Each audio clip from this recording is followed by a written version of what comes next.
Vamos ver de personagem aqui, meme aí da Marvel. E do Daniel Fernandes.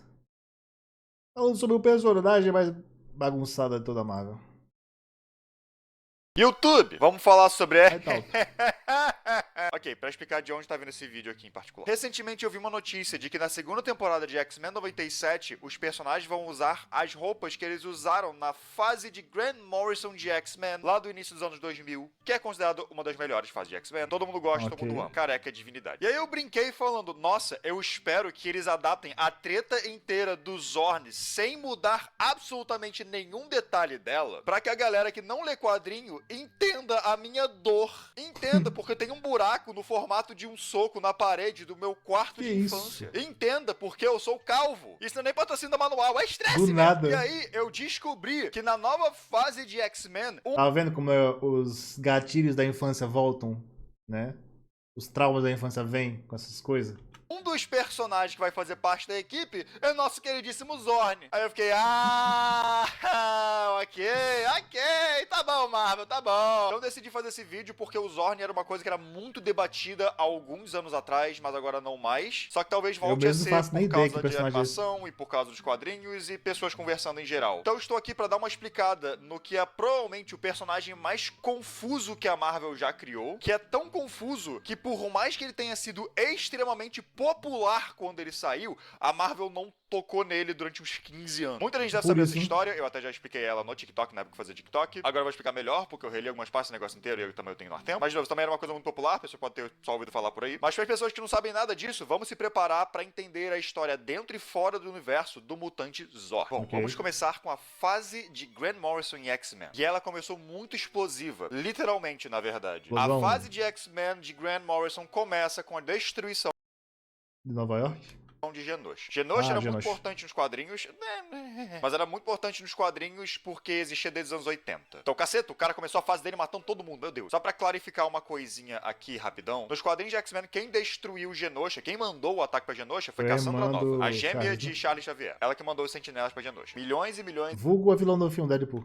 e milhões de mutantes inocentes só estavam vivendo sua vida naquela ilha, foram mortos naquele massacre. Inclusive, eu quero apontar essa página aqui só. Eu não sei como falar isso pra você, mas os seus dias de namoro estão acabados, meu amigo. Jesus Cristo, Hank, ele tá morto! Uma das pessoas que morreu na tragédia de Genosha foi Magneto. Mantenha-se em mente, isso é importante. Um tempo depois disso, os X-Men encontram e libertam Mantenham isso em mente, como se o personagem aqui fosse morto né? Definitivamente, né? esse mutante chamado Zorn. O nome é Xorn, então pode ser Shorn, mas eu vou continuar chamando de Zorn mesmo, mais fácil. Cuja cabeça é uma estrela. Isso é uma de suas mutações. Ele meio que tem duas, a segunda é de cura, mas isso é um rolê dele. Ele tem uma estrela na cabeça, por isso ele usa esse capacete. Ele não que se juntou aos bizarro. X-Men imediatamente, ele precisava de um tempo pra si só, então ele foi meio que peregrinar. E um tempo depois, o Scott encontra ele em um templo. Inclusive, ele é chinês e fala em mandarim, o que confirma que o Scott fala mandarim também. Ok. Scott precisa da ajuda dele para lidar com a Cassandra Nova, que é a primeira grande vilã da saga do Grant Morrison. Ok. Enfim. Depois disso, ele se junta à equipe e fica por lá. E eu sei que é difícil falar disso de um personagem de 20 anos atrás e que nunca foi adaptado pra nada. Eu acho que ele não está em nenhum desenho animado e ele não está em nenhum filme. Mas o Zorn era muito gostado pela galera que lia quadrinhos. A galera gostava da personalidade dele porque ele era muito legal, muito bonzinho e soltando algumas piadinhas aqui e ali pra aumentar o seu carisma em geral. Se eu for comparar com alguma coisa, é como se fosse um Noturno de novo. Noturno é um personagem muito gostado, Ok. porque ele só é legal. Ele Justo. só é um cara muito legal. Zorn tinha essa vibe, e inclusive ele fez algumas coisas meio fantásticas pros X-Men. Como ele consegue curar as pessoas, ele curou o Xavier. Xavier pôde andar novamente Caramba. por causa dos poderes de Zorn. Além de que ele era um professor muito atencioso com seus pupilos. Então ele era ótimo. Ele era meio intolerante religioso.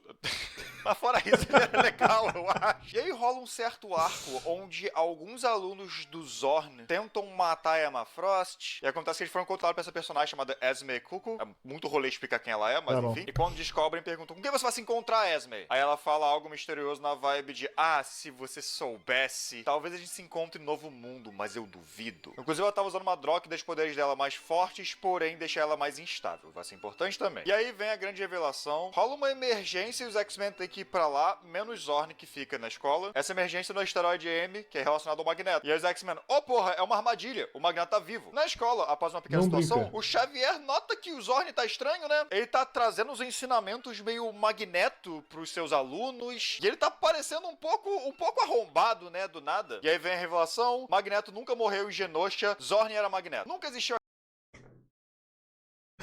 Caralho, hein, Marvel? Mas que porra, hein?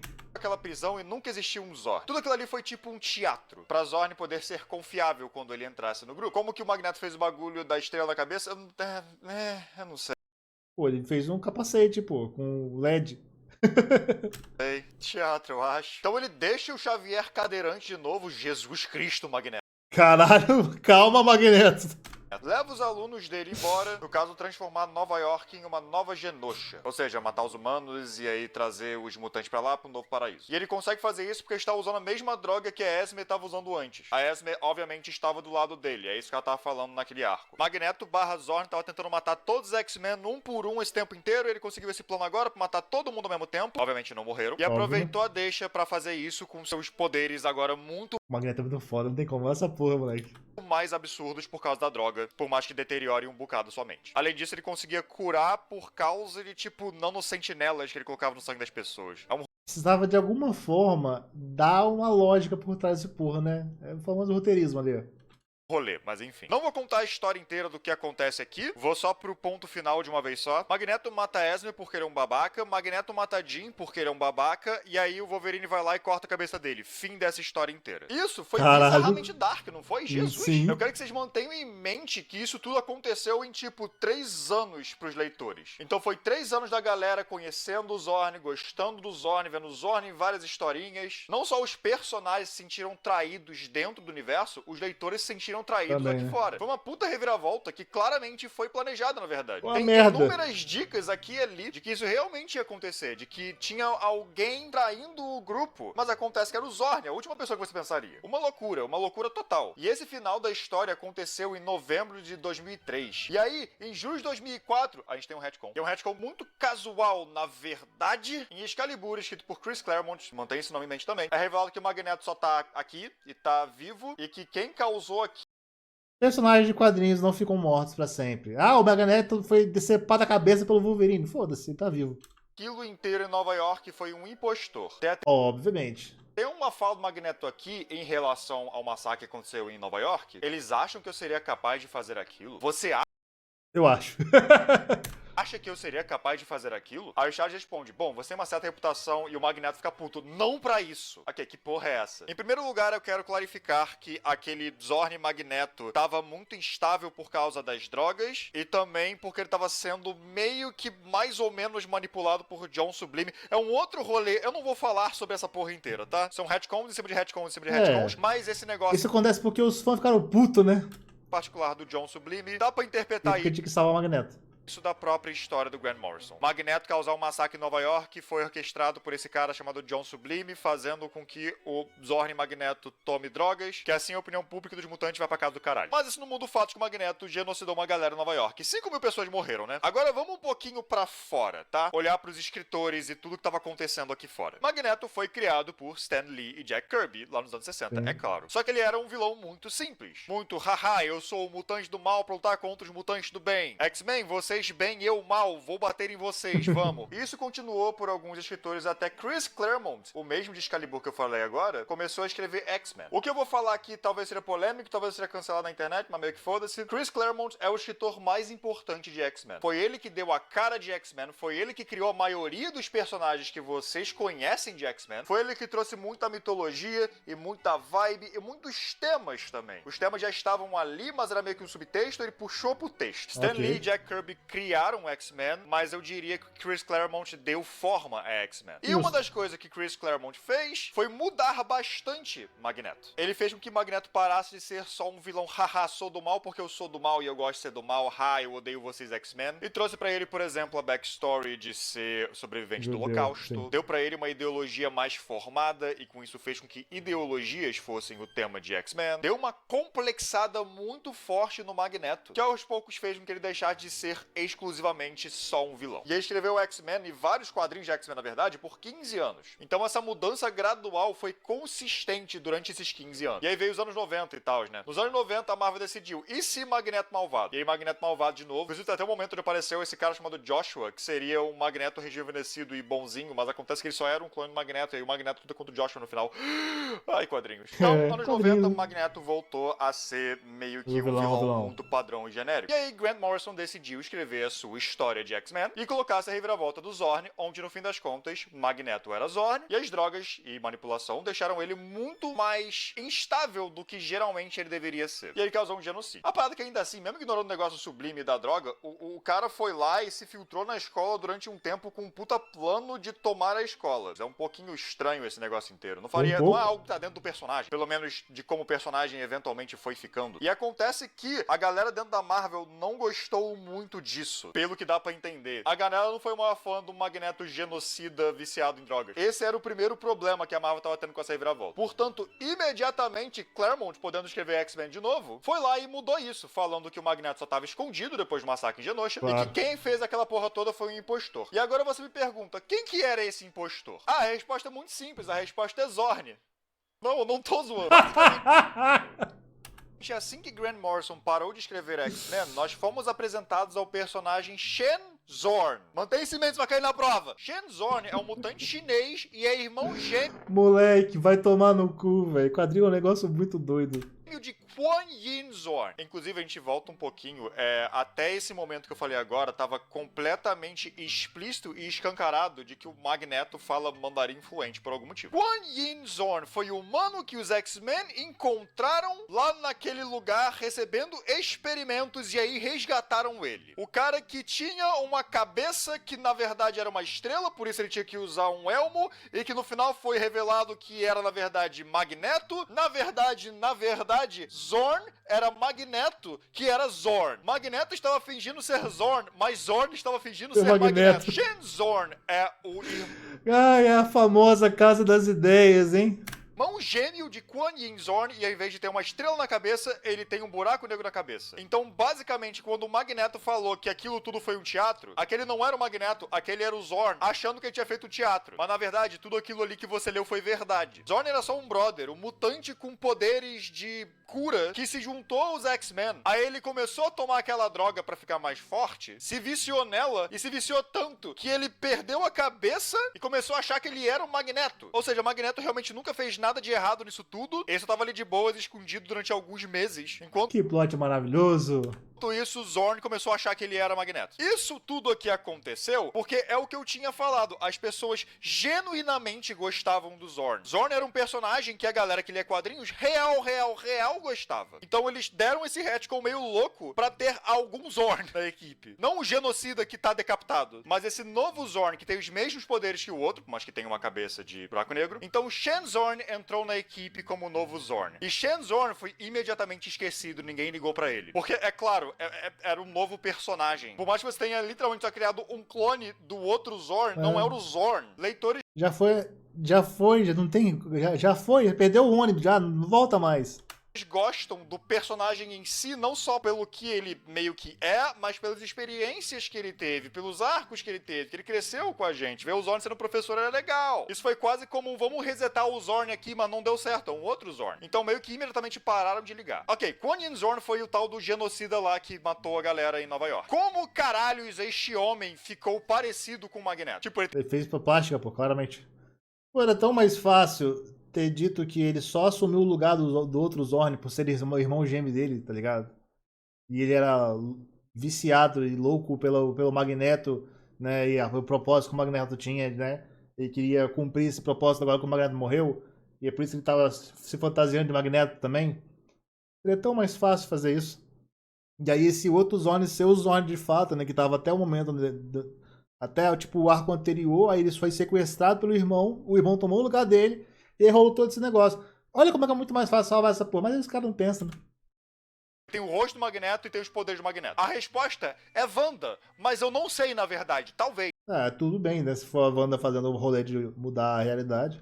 Eu não tenho ideia. No guia oficial da Marvel pra X-Men de 2005, a gente vai longe agora, eu sei. Tem meio que um perfil de vários mutantes ali, e um desses é Zorn. E nesse guia tem a frase: crê-se que a transformação de Zorn pra Magneto foi causada pela filha de Magneto, a Feiticeira Escarlate. Isso nunca mais é mencionado em nenhum outro quadrinho que eu consigo encontrar. Isso não está nem mesmo na Wiki. Só que a gente não acaba isso por aqui, não. Depois que a Wanda decidiu que mutantes são cringe nada based, ou seja, tirou os poderes de vários mutantes, quase todos os mutantes do mundo, os poderes deles meio que se juntaram e criaram uma massa de energia chamada a Coletiva. E essa Coletiva foi direto pra antiga Genosha, onde Magneto estava. Isso é porque a Coletiva absorveu a energia de um mutante em particular que já estava morto há um bom tempo, Zorn. Acontece que a energia do Zorn, entre aspas, meio que continuou na mansão Xavier depois da morte dele. Tipo, ele morreu, mas a presença, entre aspas, do Zorn, do Kuan Yin Zorn, no caso, ainda estava por lá, tipo,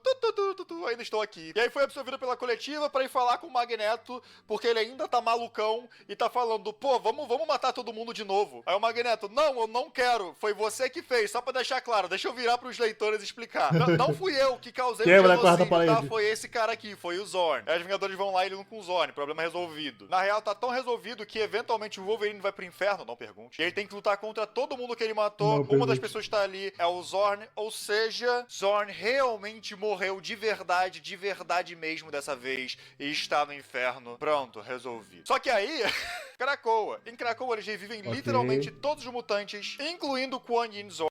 Incluindo ele. Ou seja, ele está de volta, o pesadelo voltou, mas ele não tá loucão de drogas agora, então ele voltou a ser alguém normal. Ele é um personagem decente novamente, por isso ele está na nova fase de X-Men. A não ser que ele seja o Shenzor, mas acho que é o Kwon Yi mesmo. E essa é a história inteira do caos narrativo chamado Zorn. E volta da porra, hein, moleque. Lembrem-se, crianças, quadrinhos são muito legais, mas às vezes, eles são muito estúpidos. Esse é um dos meus exemplos favoritos. Por isso que eu fiquei um bom tempinho explicando pra vocês. Eu adoro isso porque eu odeio isso. Enfim, é isso. Muito obrigado por terem assistido. Muito obrigado a quem me apoia financeiramente de qualquer maneira. Até a próxima e até. Maravilhoso, tá?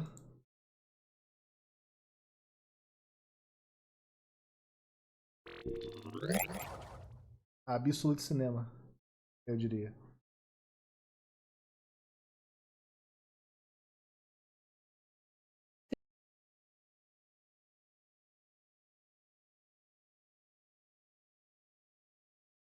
Que é isso aqui, gente?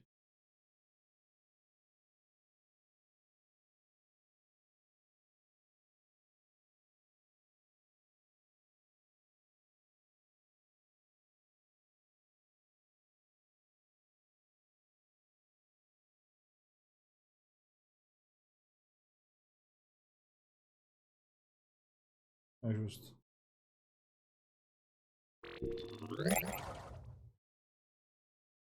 Qual foi o melhor vilão de Dragon Ball Z e por que foi o Freeza, do Gap? Parou com a seguinte situação de ver alguém falando: ah, Dragon Ball não tem história, é só lutinha, os personagens são chatos e vazios. Sério, toda vez que eu vejo essa discussão parece que eu voltei pro Facebook de 2012. Sim, Dragon Ball é uma história relativamente simples, mas a proposta nunca foi ser algo mega complexo. É uma proposta simples que funciona muito bem, assim. Eu acho que dá pra falar com tranquilidade que Dragon Ball é a definição de que você pode criar uma história incrível mesmo ela sendo simples. E é essa a razão de ser uma das minhas obras favoritas, sem contar outros fatores, tipo a dublagem. Ah, não fale tão de perto, seu hálito parece de um verme. Ou a trilha sonora. Posso pressentir o perigo do caos. Ninguém agora vai me amedrontar. Sério, eu não tô brincando, Dragon Ball é tipo uma das obras que eu mais amo na ficção inteira. E eu falo isso considerando anime, filme, série, a porra toda. Eu gosto mais de Dragon Ball do que eu gosto de Jojo. Tudo bem que tem um pouquinho do fator nostalgia, porque Dragon Ball foi meu primeiro anime que eu vi na vida, então eu tenho um apego emocional, mas faz parte. E quando eu fui ver o anime do Super, eu fiquei um pouco decepcionado. Praticamente a única coisa que eu gostei de verdade foi o arco do Torneio do Poder. Todo o resto eu achei bem mais ou menos. E antes de você tomar essa conclusão, não, eu não sou aquele tipo de fã que fala que tudo no Dragon Ball Z é perfeito e tudo que vem depois é coisa de Nutella e é ruim. O anime do Super tem muitos pontos baixos e eu definitivamente prefiro o Z, mas também tem algumas coisas boas. Eu adoro o conceito dos deuses da destruição e os novos universos. Sem contar que eu só assisti o anime e eu vi o pessoal dizendo que o mangá do Super é bem melhor que o anime. Eu ainda não li, mas em breve eu vou tirar um tempo pra ler eles. O que mais me incomodou no Super, além da palhaçada de transformar o Goku em um completo idiota, são os vilões. O melhorzinho é o Goku Black, e mesmo assim, como eu tinha dito, ele no mangá é bem melhor do que no anime. Isso me fez refletir, se no anime do Super é tão fácil falar que o Goku Black é o menos pior, em contrapartida, é um assunto muito mais complicado escolher qual é o melhor vilão do Dragon Ball Z. Então eu resolvi compartilhar aqui qual, na minha opinião, é o melhor vilão de Dragon Ball Z, deixando claro duas coisas. Eu só vou contar aqui vilões principais, sem vilões secundários ou vilões de filmes fillers. E tudo que eu vou falar aqui é minha humilde opinião, não uma verdade absoluta. Tô deixando esse aviso claro, porque eu sei que os fãs de Dragon Ball às vezes são um pouco complicados de lidar. Agora que eu já disse isso, bora começar.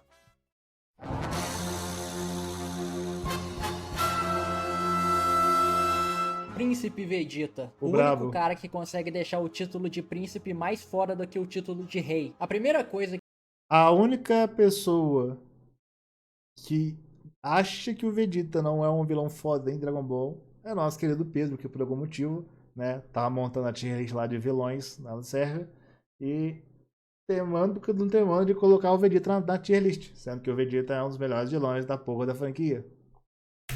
Que se destaca no Vai Vegeta entender. dessa parte é o contraste entre ele e o Nappa. Enquanto o Nappa é um gigante musculoso, o Vegeta é um anão calvo. E mesmo assim, pela forma que os dois se comportam, dá pra ver que claramente o Vegeta pode quebrar o Nappa no meio se ele quiser. Desça imediatamente, Nappa.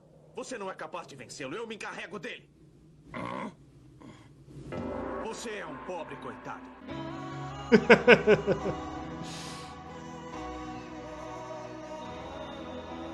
Dragon Ball Z tem o costume de fazer você sentir o desespero dos protagonistas não conseguindo derrotar um inimigo muito mais forte do que eles com frequência. Justo. E essa daqui é uma dessas situações. Os Guerreiros Z passaram um ano inteiro treinando e são completamente arregaçados. Não é nem pelo Vegeta, é pelo subordinado dele. Foda. Isso te faz pensar, se esse cara já tá fazendo esse inferno, imagina o baixinho que tá ali no canto olhando. Durante essa saga, a gente ouviu falar de como os Saiyajins vivem dizimando populações em planetas pra depois vender eles. E esse momento serve pra mostrar que esses caras não estavam exagerando nem um pouco na história que eles contaram. Principalmente pelo fato de que a única pessoa que conseguiu derrotar eles foi outro Saiyajin. Logo depois do Goku transformar o Nappa no primeiro Saiyajin super paraplégico, ele pede ajuda pro Vegeta, então ele olha pro Vegeta, Morra, o Vegeta mano. olha pra ele. Um dos únicos Saiyajins que ainda tá vivo, o cara que acompanhou Morra. ele desde criança e que ele passou mais tempo O junto do que verme. com o próprio pai, o cara que tava do lado dele na época que ele ainda era ruivo, e na maior Mas que ele tranquilidade era ele ruivo. mata o cara como se não fosse nada. O cara terminou fazendo cosplay de Planeta Vegeta. Esse simples ato de filha da putagem estabelece que tipo de pessoa o Vegeta é. Se você não tem utilidade pra ele, não importa se vocês são amigos ou se são da mesma raça, ele vai mandar você pro inferno sem pensar duas É vezes. isso. Algumas pessoas têm essa ideia de que o Vegeta se importava com a própria raça e tem Olha. orgulho dela, sendo que ele deixa bem claro que ele tá cagando e andando pra isso. O orgulho que ele tem é com ele mesmo, não da raça como um todo. Isso devia ficar claro a partir do momento que ele trata todos os outros Saiyajins que sobraram igual lixo. E ele Exatamente. literalmente fala pro Nappa que não tá interessado em reconstruir a raça. Não diga besteiras.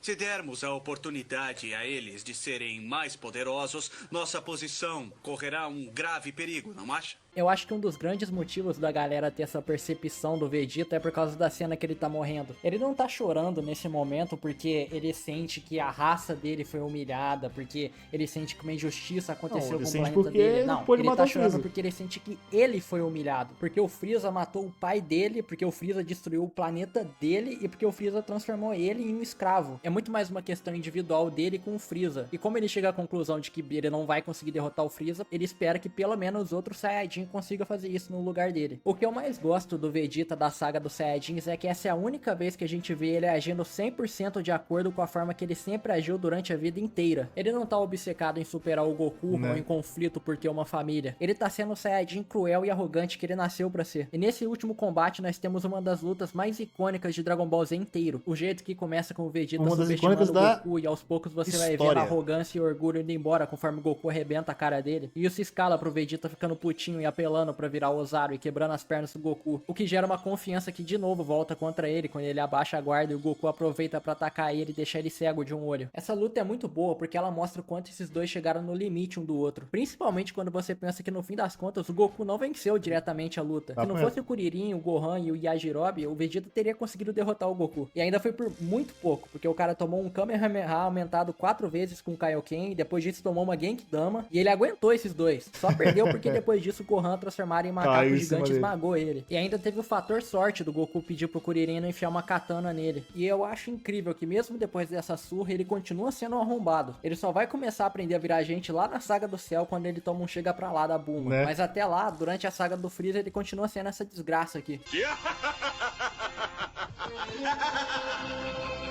Pelo fato do Vegeta ter se tornado um anti-herói depois dessa saga e um dos personagens mais populares de Dragon Ball, a impressão que fica é que essa versão do Vegeta como vilão é meio ofuscada. Tem gente que até esquece Nada. que ele foi um vilão principal, igual os que vieram depois. É maravilhoso. Principalmente por causa de um outro vilão. E sim, é quem você tá pensando. É, ele o mesmo. responsável por só ter sobrado uns 7 Saiyajins no universo inteiro.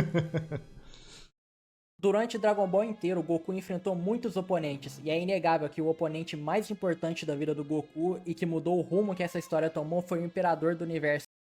Esse desgraçado aqui não tem como, tá? Esse desgraçado aqui, por mais que ele seja tecnicamente nessa época mais fraco que o próprio Cell, e mais fraco que o Majin Buu, e obviamente o Cell e o Majin Buu sejam ameaças tensas pra caralho, né? Dos seus próprios meios, não tem a presença desse desgraçado, tá ligado? Vai tomar no cu. Freeza. Não existe personagem nessa porra desse anime inteiro que humilhou mais os Saiyajins do que ele. Ele coloca a risco aquela técnica de se você quer introduzir um vilão novo foda, coloca ele pra humilhar o vilão antigo. E meu amigo, o cara humilhou o pai do Vegeta, matou ele com apenas um soco, explodiu o planeta dos Saiyajins e ainda obrigou o Vegeta a continuar trabalhando pra ele depois disso. E como se ainda fosse pouco, quando eles estão em Namekusei, ele quebra o ego do Vegeta, fazendo ele chorar e fugir de medo. Logo ele, que se dizia o guerreiro mais forte do universo. Aonde você vai, Vegeta? Não me diga que ficou com muito medo e resolveu fugir daqui. E ainda tortura e mata ele depois disso. Puta merda, às vezes eu acho que o objetivo do Akira Toriyama quando tava criando o Freeza era ver o quanto ele podia fuder a vida do Vegeta com esse personagem. Eu estou no limite, Brasil. E o mais fudido desse relacionamento tóxico do Freeza com os Saiyajins é que nem foi o Freeza que começou isso, foi o pai dele. Ou seja, essa humilhação constante passou de uma geração pra outra. E só pra deixar claro, eu não tô com dó dos Saiyajins não, viu? Isso aí é puro e simples karma. Mesmo se o Freeza não existisse, eles continuariam atacando o planeta dos outros. A única coisa que o Freeza fez foi colocar uma coleira neles pra controlar qual planeta eles vão atacar. E se era tenso ver os heróis passando um perrengue pra derrotar os inimigos na saga dos Saiyajins, Aí aqui ficou pior. acontece a mesma coisa, só que 10 vezes mais angustiante. Ainda mais pelo Freeza demorar muito pra começar a lutar sério. E toda vez que ele tem uma transformação nova, ele demonstra logo em seguida que essa nem é a transformação mais forte dele. Além de que todas as cenas que o Freeza tá são extremamente marcantes. O jeito que ele fala de forma educada e culta, enquanto todo mundo em volta dele tá em choque o tempo todo, é muito bom. Talvez o Freeza seja o melhor ou um dos melhores exemplos de vilões da ficção que é mal porque sim, e mesmo assim isso funciona. Funciona tanto que até hoje ele ainda tá na ativa, sendo um dos vilões principais do Dragon Ball Super. E eu tenho certeza de que nos comentários Até porque se não tivesse ele nessa porra dessa obra, aí a obra tá fodida mesmo. desse vídeo eu vou encontrar muita gente, se não a maioria, falando que o Freeza é o melhor vilão de Dragon Ball. O que cria um comparativo legal, já que o próximo vilão que eu vou falar é dado como subestimado por alguns.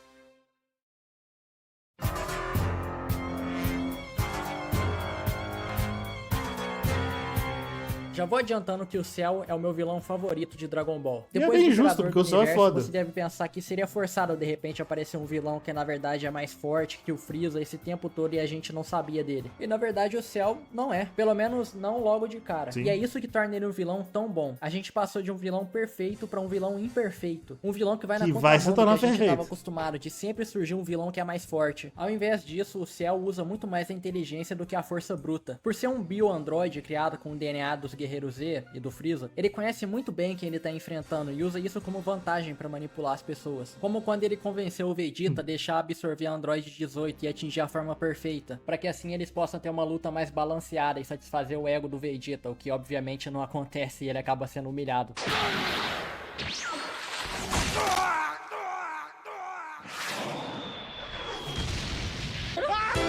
Dragon Ball Z é sobre como o Vegeta pode ser humilhado, né?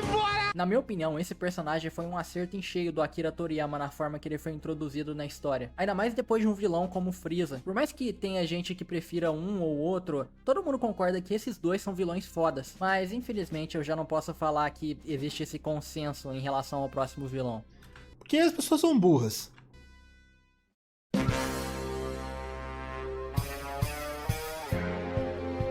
A saga Buu costuma ser a saga mais criticada em comparação com as outras, ao mesmo tempo que também é a saga que apresenta vários elementos novos e icônicos, como a fusão, o Super Saiyajin 3 e o conceito dos Kaioshins. E isso também reflete no vilão principal. Pela primeira vez a gente tem um vilão do Z que não tem nenhuma ligação com o Goku. O Vegeta só chegou na Terra porque o Raditz rastreou o Goku. O Freeza tá diretamente ligado com a história do Goku. Né? O Cell só existe porque o Dr. Gero queria destruir o Goku. Mas o Majin Buu não. Ele não tem nada a ver com o que já tinha sido apresentado até reto. então. Até o jeito que ele age é totalmente diferente dos vilões anteriores, que são sérios, enquanto a personalidade dele é mais infantil. Pelo menos na primeira forma. Essa é outra particularidade dele. Ele muda de personalidade de acordo com a transformação. E a cada transformação, mais brutal ele fica.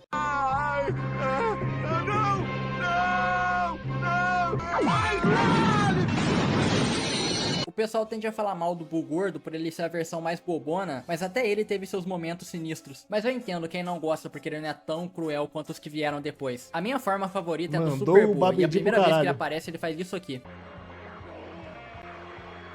Isso daí é brutal pra um nível, moleque. Olha essa desgraça. Só porque Cara, sim. isso genuinamente podia ser um fatality no Mortal Kombat. Mesmo entendendo o porquê da galera não ir muito com a cara do Buu gordo, eu não consigo deixar de gostar por conta da subversão de ficar em vários episódios hypando sobre como ele é uma criatura poderosa e maligna. E aí quando finalmente chega o momento que ele aparece, o bicho não tem nada a ver com o que a gente tava esperando. Pelo Akira Toriyama ser Quebra originalmente um expectativa. mangaka de comédia, eu tenho certeza de que o Majin Buu foi o personagem que ele mais se divertiu escrevendo. Porque ele é o vilão que tem mais momentos cômicos em Dragon Ball inteiro. Todas as formas dele tem algum momento engraçado, até o Majin Buu cracudo tem. Pode bucar tudo. Eu adoro como ele começa como um cosplay de Kirby, aí do nada sai um fumante de dentro dele, e logo em seguida ele larga o vício e fica em forma, e no final ele vira um troll, basicamente. É literalmente isso, cara. A personalidade do Kid Buu, do Buu original, é ser um troll que fica spamando emoji no meio da luta. E por essa saga, no geral, ser a saga de Dragon Ball com momentos mais icônicos e lembrados, já que ela foi a última e encerra o arco de diversos personagens, o Buu, por tabela, também é o vilão mais conhecido de Dragon Ball. Todo mundo lembra das frases dele transformando o pessoal em chocolate, dele ajudando o garotinho cego. Esse, inclusive, é um dos momentos que me faz gostar do Buu gordo. Tente abrir os olhos agora! Mas eu já disse que mesmo que eu abra... Não interessa, abre os olhos! Se tu viu essa cena aqui e tu tava incomodadinho porque não tá rolando uma luta ou porque o vilão não é sério, cara, desculpa, mas você tá morto por dentro. Papo reto. Obrigado, muito obrigado! Muito obrigado, moço, muito obrigado! Eu posso ver, eu posso ver! Isso aí é pra eu lembrar que depois o Majin Buu matou essa criança aí quando ele destruiu a Terra. Também tem ele apanhando pro Vegito, transformado em bala. A bala mais forte do universo, cara. Inclusive, esse combate inteiro é uma É, coisa maravilhosa. chocolate mais forte do universo. Também tem aquele momento que ele dá uma cagada violenta. Ele imitando o Goku carregando o Ki.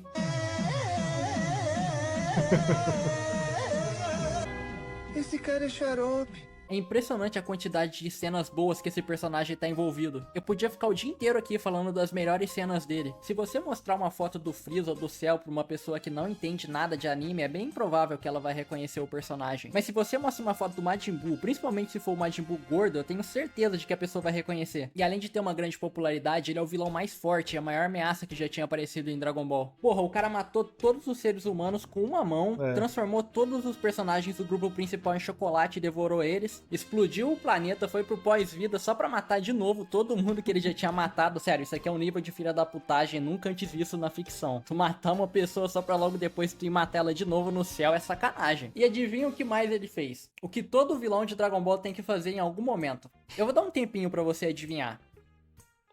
Já pensou? É, ele humilha o Vegeta. Já é a terceira vez que eu tô repetindo isso. E não é como se a cada vez a humilhação ficasse mais leve. O cara foi completamente Faz parte do quê? Da cartilha de ser vilão em Dragon Ball. espancado, sem piedade nenhuma. Eu estou cansado, chefe. E depois dessa chuva de merda, o fudido quase aguentou segurar a maior Genkidama de Dragon Ball inteiro. Só perdeu porque no último segundo o Goku conseguiu recuperar as forças. Porque se não fosse isso, essa praga teria destruído o universo todo. Essa saga é tratada como a mais fraca de Dragon Ball Z, mas falando na moral aqui, é a saga que eu mais tenho memória afetiva. E por mais que ela erre em alguns pontos, as partes que ela acerta de um jeito que é pra ficar na história do anime. E pra você não esquecer nunca Acho que ela erra menos que a anterior, mas isso daí as pessoas, né, esquecem. mais. Isso vale pro Vegeta se sacrificando e logo mais pro final ele finalmente reconhecendo que o Goku é o mais forte, pro Goku virando um Super Saiyajin 3 e pro Majin Buu sendo essa força imparável que precisou da junção do planeta todo e de quem tava assistindo levantar as mãos pra ser derrotado. No geral, são 4 bons vilões, cada um com sua particularidade. Mas entre eles tem um que se destaca. E na minha opinião, o maior vilão de Dragon Ball Z é o Cell. A introdução dele é a melhor de todo o anime. O fato de que a gente não vê ele logo de cara e a história vai criando essa tensão de que... Cara, eu acho justo, porque na minha visão, é difícil separar esses personagens. Eles são clássicos, no fim, você tem apenas o gosto pessoal, que vai definir o que você acha que vai ser melhor entre eles aqui. Não tem uns degraus que é tipo, né, degraus muito altos entre um ou outro aqui. É um abismo de distância entre eles, aí você tem que ficar forçando pra botar outro ali. Não. Na verdade é que são incríveis e cada um poderia ser tranquilamente pra você o melhor vilão e acabou. Não é um problema nenhum botar um ou outro na frente. Alguma coisa que você não sabe se é humano ou alguma criatura que tá matando as pessoas. Estamos ouvindo muitos gritos de pessoas apavoradas. Pode ser o vento, pô. Já viu o que o Jotaro fala na parte 4? Talvez o vento, né, tá parecendo barulho de gritos. Você não sabe disso. São tiros. E essa coisa tá assustando até o Kami-sama, que é literalmente o deus da terra. E quando o Piccolo vai investigar, ele encontra uma cidade inteira vazia, só com roupa jogada no chão. Tem 1 milhão de vídeos no YouTube explicando como é estranho pra gente olhar lugares que deveriam ter pessoas, mas por algum motivo tá completamente vazio. E esse episódio passa muito essa sensação esquisita de que tem alguma coisa errada e você tem a impressão de que tem algum tipo de criatura te observando. Ele vai sendo apresentado de pouco em pouco, uma sombra aqui, um vulto ali, até que a gente vê pela primeira vez o monstro que tá causando esse caos. E a primeira coisa que ele faz é isso aqui.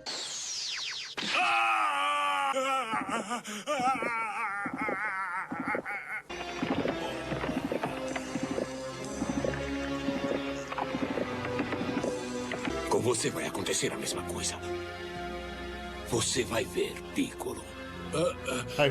É assustador pensar que o Freeza pode explodir um planeta com um dedo como se não fosse nada? É, bastante. Mas você vê o céu indo de uma cidade para outra, matando pessoa por pessoa lentamente desse jeito é muito mais perturbador. Ele genuinamente é um monstro de história de terror. E ele consegue ser mais sinistro que todos os outros vilões, mesmo não sendo tão forte quanto eles. E tudo isso por causa dessa introdução incrivelmente medonha que deixa quem tá assistindo desconfortável. E também tem o design dessa primeira forma, que é uma coisa asquerosa. O Freeza e o Majin Buu, que também não são humanos, pelo menos têm feições humanoides. Dá pra você perceber as emoções pelos olhos e a boca. Mas essa coisa aqui, até isso nela é estranho de olhar. Dessa vez não tem a fórmula do vilão ser o chefe final que os heróis vão enfrentar depois de derrotar os capangas. É literalmente o oposto disso. É o vilão que tem que passar por cima dos heróis pra conseguir chegar no objetivo dele, que no caso é vilão que tem que passar também por cima dos outros vilões. Também tem isso, né?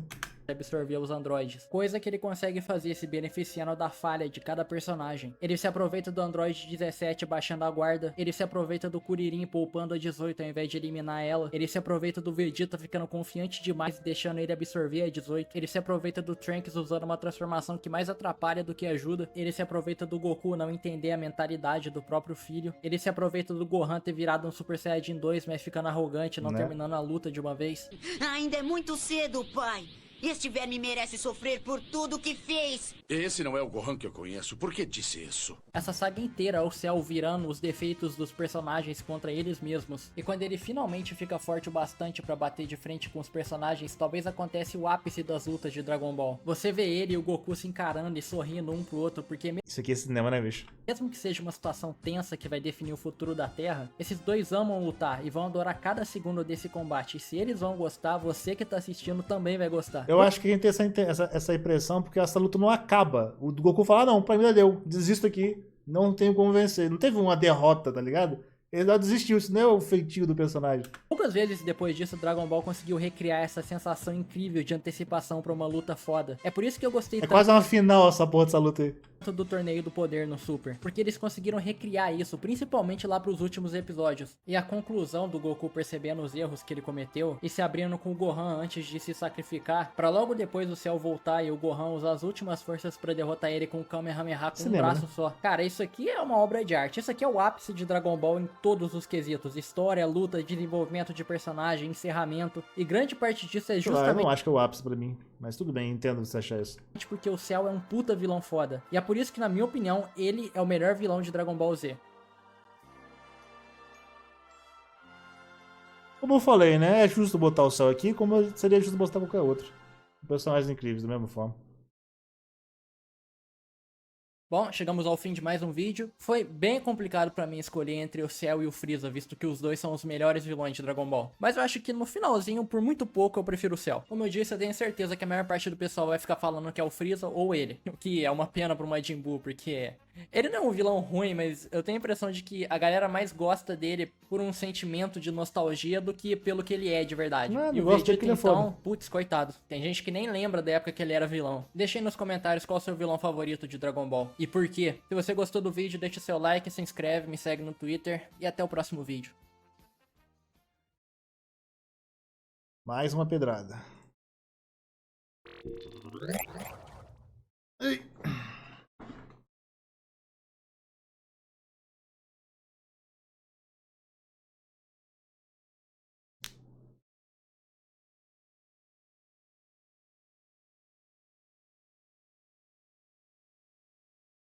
Ficou bizarro, né, cara? Ele tem todo um treinamento pra poder derrotar o bicho e os caras treinam e não conseguem, tá ligado? É tiltante e ao mesmo tempo é hypante, tá ligado? É muito sentimento, de fato, misturado.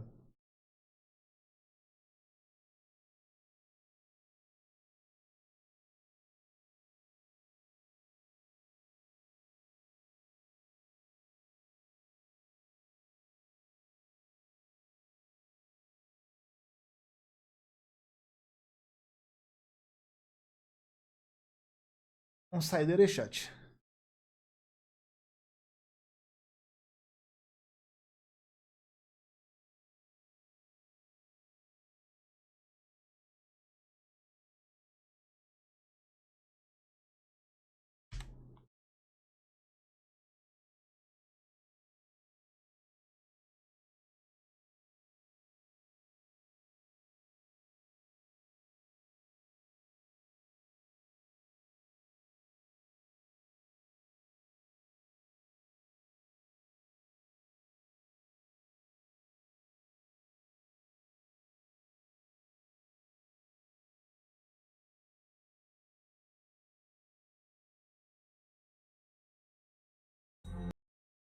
O que aconteceu com a Gainax?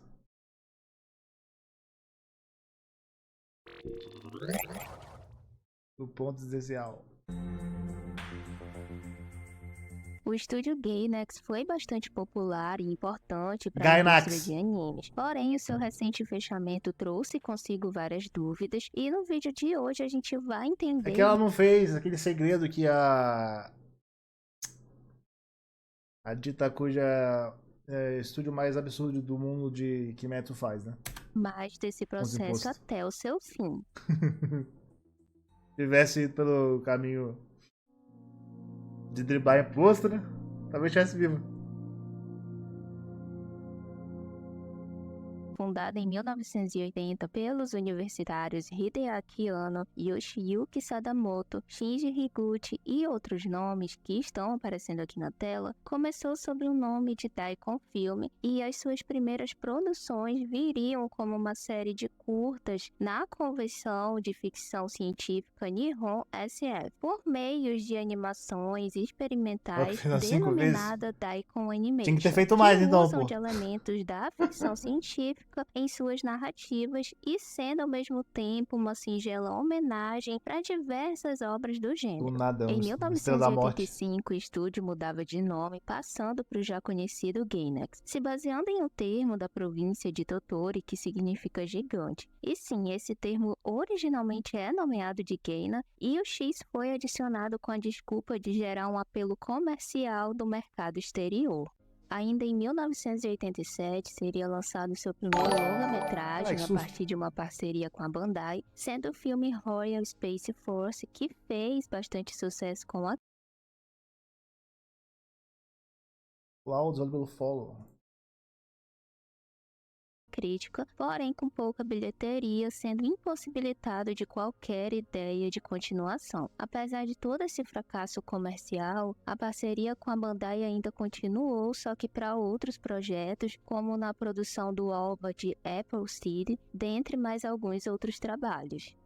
Nesse meio tempo, o estúdio lançaria alguns especiais para VHS até que em 1988 sairia o seu primeiro grande sucesso, sendo a série de ovas Gunbuster. E a gente pode dizer que foi a obra responsável por colocar o nome de Gainax em evidência, sendo considerado um verdadeiro clássico sci-fi hard. Entendeu? E já no início dos anos 90, a gente teria sua primeira produção serializada, sendo o anime Fushigi no Umi no, que fez um relativo sucesso ao ponto de ser considerado um clássico cult, Estamos chegando no ganhando gigante. vários relançamentos em DVD durante os anos e acumulando uma genuína legião de fãs. Porém, tudo mudaria em Chegamos no 1995 gigante. com o lançamento de Neo Genesis Evangelion. Se Nadia e principalmente Gunbuster fizeram sucesso, é inimaginável o impacto que Evangelho teve na indústria, reverberando até culturalmente e colocando o nome do estúdio em outro patamar. A sua realização veio a partir de parcerias com outras produtoras para custearem o projeto, e com isso o anime estreava no dia 4 de outubro de 1995, e mesmo já na sua exibição, as primeiras polêmicas apareciam, como na questão orçamentária, sendo evidenciado pelos famosos episódios 25 e 26. E outra questão também foi o estado de saúde mental de Hideaki Anno, que fizeram com que esses episódios entrassem em uma linha experimental bem única, e mesmo assim a obra foi um sucesso, salvando até o estúdio de uma eventual falência. Em 1997, dado todo o seu retorno comercial e um maior investimento, o filme The End of Evangelion era lançado, seguindo com o ritmo que a narrativa estava se desenvolvendo, mas sendo colocado ao mesmo tempo como uma complementação dos episódios finais da série de TV. E assim como a sua produção serializada gerou uma enorme repercussão, sendo mundialmente cultuado. Com isso, a marca em si garantiu vários lucros nos anos seguintes, principalmente pelas vendas de jogos e CDs. Eventualmente, o sucesso sem precedentes de Evangelho acabou gerando enormes lucros para a empresa, mas isso resultaria na sua primeira grande crise.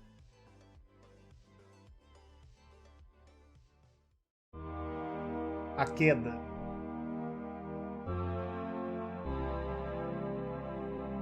Em 1999, o então presidente Takeshi Sawamura e o contabilista foram presos por fraude fiscal, além dos diversos escândalos trabalhistas. Toda essa polêmica acabou resultando em um pedido de desculpas públicas de Hideaki Anno na TV Tóquio. Mesmo assim, apesar dessas polêmicas, o estúdio ainda se manteria em atividade, tanto que um ano antes, em 1998, já tinha lançado a sua primeira produção para TV pós-Evangelho, sendo Kareshi Kanojo.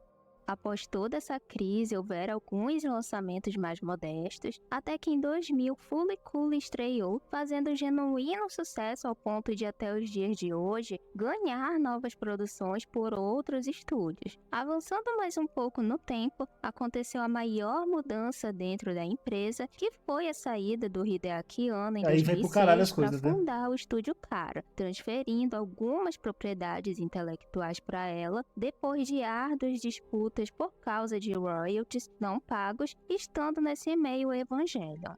Ainda assim, em 2007, a gente teria mais um título de enorme expressão do estúdio, sendo considerado um dos seus pilares, Gurren Lagann, ganhando produções tanto para TV quanto para os cinemas. Nos anos seguintes, a série de filmes Rebuild, agora produzido pelo estúdio fundado por Hideaki, chegando nos cinemas, enquanto a Gainax ficava lançando alguns títulos esporadicamente, quando em 2010 saía Paint and Stocking, sendo considerado seu último grande destaque. Uma casa. Na década seguinte, a Gainax entraria em um limbo de poucos lançamentos, exercendo mais o papel de... Valeu, Léo. Obrigadão aí por tudo, né? Obrigado pela inscrição, pelo presente de inscrição que você dá pro Supremo. Pô, tamo junto demais, velho. Boa noite pra tu. de produtora, e tudo isso se dava pelos diversos processos nos tribunais por questões trabalhistas, além de uma enorme crise financeira. Esse enorme intervalo sem qualquer tipo de produção fez com que vários boatos surgissem, até mesmo sobre uma possível reestruturação. Porém, a ideia de que o estúdio estava próximo à falência era Que mais isso, pô, esperada. tamo junto. Tanto que a sua última produção, de fato, foi um clipe animado lançado em 2016. E por meio de toda essa confusão, ainda houveram as constantes brigas com Hideaki Anno por questões de pagamento, e para aumentar ainda mais essa crise, a gente teve também a prisão de Maki Tomohiro, ex-presidente do estúdio, em 2019, levando até com que o estúdio Kara tivesse que prestar uma nota para não associar o nome dele à marca Evangelion. Com o acúmulo de dívidas, polêmicas externas e as péssimas gestões, culminaram em uma crise sem fim. Em 7 de junho de 2024, o estúdio acaba declarando oficialmente a sua falência, entrando com pedido em 29 de maio e sendo aceito pelo Tribunal Distrital de Tóquio. Mesmo com seu fim, várias de suas propriedades agora estão sob o direito de novas produtoras e estúdios, sendo um exemplo a continuação de Paint and Stocking pela Trigger, que curiosamente foi formada por vários animadores vindo da Gainax, além de já mencionada Kara, fundada pelo próprio Hideaki. Então, apesar do seu fim e dos diversos escândalos envolvendo seu nome, o legado e a essência da Gainax em seus primórdios ainda se mantém de certa forma. É foda, né, cara? Mas às vezes acaba. Não tem muito o que fazer. E esse foi o vídeo de hoje. Se você gostou, curta, Bom pra terminar a compartilhe, se live. inscreva e comente. E lembrando mais uma vez que o comentário de vocês ajuda bastante no engajamento do vídeo. Exatamente. Inclusive aí, deixa eu comentar pra ajudar. É porque isso que vai virar vídeo pro segundo canal. Canseira! Chat, vamos terminar por aqui. Já foi longo hoje. Eu vou ficar suave e assistir um Sonic X, que agora, depois do vídeo da música do cão, eu fiquei viciado de novo. Aí eu voltei a ver essa porra. E eu tô me dedicando a isso agora. Beleza? Então é isso então. Obrigadão novamente a mais uma live maravilhosa. Obrigadão a todo mundo que ajudou. Obrigadão aí a mais também ao Léo Tuxa, que deixou 50 pra nós mais cedo. Tamo junto. E tamo aí de volta amanhã, beleza? Uma chat. Falou!